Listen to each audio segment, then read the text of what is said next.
So welcome back to STEM Baba. We just started with season 3 in the last video. Today we'll start a new chapter for the season 3, which is rotational dynamics and static equilibrium. Now this term we studied earlier, this static equilibrium in season 2. There we studied that if the net force acting on an object is equals to 0, we say that object is in equilibrium. But this is not as simple as this. Equilibrium is a little more complicated term. Like here, if you see this pose, many of you might not be able to do this pose, but we can see the physics behind this pose. Actually, the total weight of the person should be balanced by the force exerted by the hands. Also, hands must exert force that adds up to his total weight. But the total weight must be shared between her hands in just the right way, otherwise the body will rotate and the pose will be lost. And hence here, to ensure equilibrium, we needed to introduce a new term, and in physics we called this term to be torque. Now you'll see this term more frequently in the coming videos. So in this chapter we'll introduce this term torque, and we'll also show that how equilibrium occurs when net force and the net torque are 0. And later on we'll also see the angular momentum. Okay, now let's understand this term torque. Now let's consider a practical example here. Suppose you need to loosen this nut by using the wrench. Now perhaps from your practical experience you may know that the nut is likely to open more easily if you apply force at a greater distance from the nut. Like if you apply force at this point, then you have to apply the more force to loosen the nut. But if you are applying from at a greater distance from the nut, then the nut will going to loosen with less force. This experience you might have seen in your day-to-day life. Now consider this. Now consider these two figures. Now here we see that if you apply force at a less distance from the center of rotation, the nut still be you'll still be able to turn the nut, but for that you have to apply the more force. But if you apply the force at a greater distance from the nut, like here, you'll be able to turn with less force. Similarly, in this second example, if you try to open the door, when you open it from the at a greater distance from the center of rotation, you'll open it with less effort, but here you have to apply more force. So here from these examples we see that the tendency of force to cause a rotation increases with the radius r, and due to this reason physicists introduce a new term, the torque, that takes into account the force, the magnitude of force that you applied, and the radius r.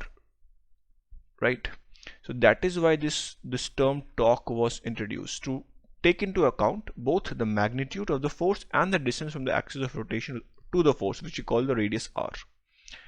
Now let's see the definition of torque. So the definition of torque for tangential force. So torque is defined as the product between the r and f. What is r here?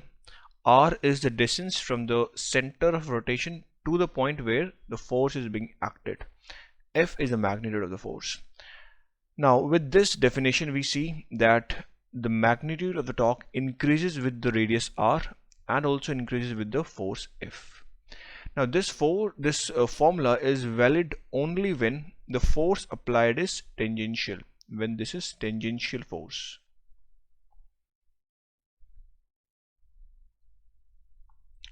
We'll see a more general case later on in this video.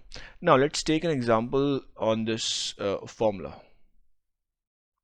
Now here we see that you try to open the door using a tangential force F at a distance r from the center of rotation. Right. Now suppose the minimum torque there are two parts that will solve in this. So question 1, suppose the minimum torque required to open the door is 3.4 Newton meter. Now we need to tell that what force must be applied to the door if R is 0.91 meter. Okay, what is this tangential force F? So just now we studied that torque is F times R. From here the tangential force F would be torque divided by R. Torque is what? 3.4 Newton meter. R is what? 0.91. If you solve this, you'll get approximately 3.7 Newton. So you need to apply this much force to open the door. Next, in the second part, second question basically, we have to tell that at what minimum distance must a force of 6.9 Newton be applied to open the door. Okay, so if tangential force applied is this much and the torque needed to open the door is 3.4 Newton meter, then at what distance from the center of rotation you should apply this force? So R is what? Torque divided by F. Torque is 3.4, F is 6.9. Solve this, you'll get approximately 0.49 meter. Therefore, what we can see here, if this force is increased, here this was 3.7, if the applied force is increased for the given torque, R will going to reduce, right? Now you know it's not about humans that take advantage of torque. There are animals that are found in nature that takes advantage of torque in their life. We'll discuss now. Now you will see many animals that make use of rotation and torque. For example, to eat meal, starfish feed on clamshell and uses hydraulic suction in its tube feet to exert large torque on the clamshell. This is the clamshell here. Now the starfish wants to open this clam's adductor muscle so that she can enjoy the meal. So she make use of this torque, and thus she can wear out the clam's adductor muscle and enjoy a meal. So this is what the animals also make advantage of torque. Now let's move forward. Now until this point we were discussing about tangential force.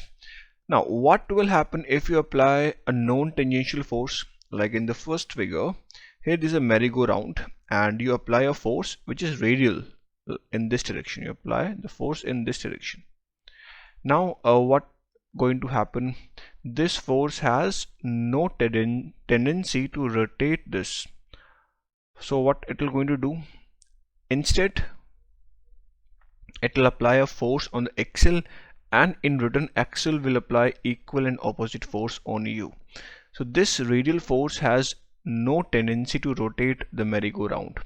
But in the second case, if you apply at an angle theta with the radial direction, like this is the angle theta we have considered. Now to study this scenario, that what will be the torque, so you have to make component of this applied force, one which is tangential, other one which is radial. So this radial force have no tendency to create torque, but this force will create torque. And from here we can write the general definition of torque. Torque will be Rf into sine theta. This is the general definition. Also we can define torque in terms of cross product. So torque is R cross F, and if you have studied cross product, we know that this can be written as Rf sine theta, right? So this is the same formula that we have seen. And also we can verify, suppose if theta is 0, what will be the torque? Torque will be Rf sine 0, sine 0 is 0, the torque will be 0. And here if you see the figure, if theta is 0, that means you are applying force in the radial direction, and in the radial direction the torque is 0. The force applied in the radial direction have no tendency to rotate the merry-go-round, so torque is 0. That we can verify from the formula also. Also, if theta is 90 degree, then the torque will be Rf into sine theta. Sine 90 is 1, so R into F, that we studied earlier. This formula we studied earlier. When the force is tangential, then we can find torque as R into F, and this is the general definition that is applied everywhere. We speak it as tau. This is torque, so the symbol name is tau, right? So what we have seen here, that torque is the rotational analog of force in linear system. Torque depends on the direction and the magnitude of the force applied to an object, and also on the distance from the point of application of the force to the axis of rotation. So this is what we have studied until now. Now let's move forward. Now there is another way to define torque in terms of moment's arm. Moment's arm we represent it with like this, R perpendicular. This is known as moment's arm. Now let me explain it in a better way. Understand, here this is what? This is a radius vector, and this is the force vector, and this dotted line is what? The line of action. So this is what? The line of action of force, line of action of force. Now if you draw a perpendicular line from this center of rotation onto this line of action like this, this is the perpendicular line that you have drawn onto this line. Now this is R, this is theta, so this would be R sine theta, correct? Now this R sine theta is this perpendicular distance, is what we call it as the moment's arm R perpendicular, right? And what we can write here, that torque, earlier we studied, this is R into F into sine theta. This is what we studied just now. Now if you rearrange, you can write that R into sine theta multiplied with F, and R sine theta is what? This moment's arm. So moment's arm into the applied force F is what is defined as the torque. So in this term also we can define torque. So if you see the general term is R cross F, or we can write RF sine theta. This is the general term. What will happen when theta becomes 0? What will happen when theta becomes 90? That we studied earlier. Another way is this, in terms of moment's arm. So this is all about torque. Now also let us see the sign convention for torque. Now before understanding the sign convention, let me give a brief background on this. Now in the previous seasons we introduced force, and there we studied that force produce acceleration. Similarly, torque produce angular acceleration alpha, and hence if you apply a torque on the object which is at rest, so it will start rotating if it is at rest. Now if an object is already in rotation and then you apply torque, then its angular acceleration will increase, and thus for this reason the sign of the torque is determined by the same convention used for angular acceleration. And there when we studied about the sign convention for angular acceleration, we saw when the angular acceleration is in the counterclockwise direction, we take it as positive, or we take it as that this will be greater than 0, and if it is in the clockwise direction, we take it as negative or less than 0. So similarly here also torque is greater than 0 if the torque causes a counterclockwise, CC I am writing for counterclockwise angular acceleration, and torque is less than 0 when it produces clockwise angular acceleration, right? So this is the sign convention for torque. Now let's take one example here, and then we'll proceed further. Now before taking on to this example, you should understand, if a object is being acted upon by more than one torque, then the sign of each torque is determined by the type of acceleration it itself is producing, and the sum of torque is given by the addition of all the torque on the system, right?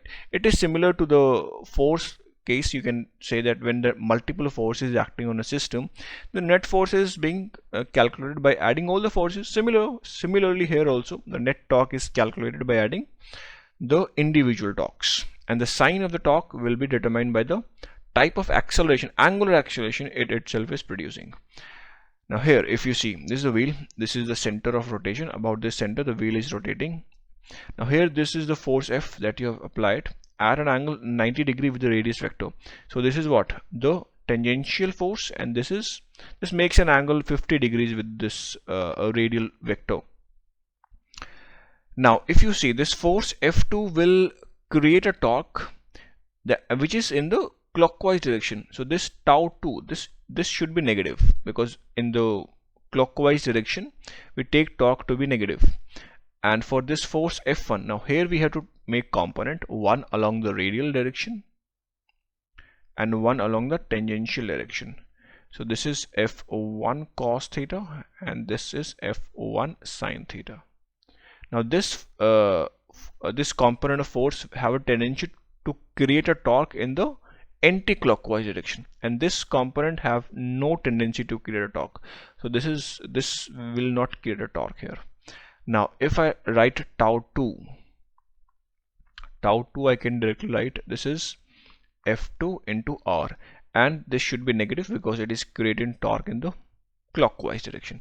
Similarly, this tau 1 would be F1 sin theta into R, right? This thing we can write.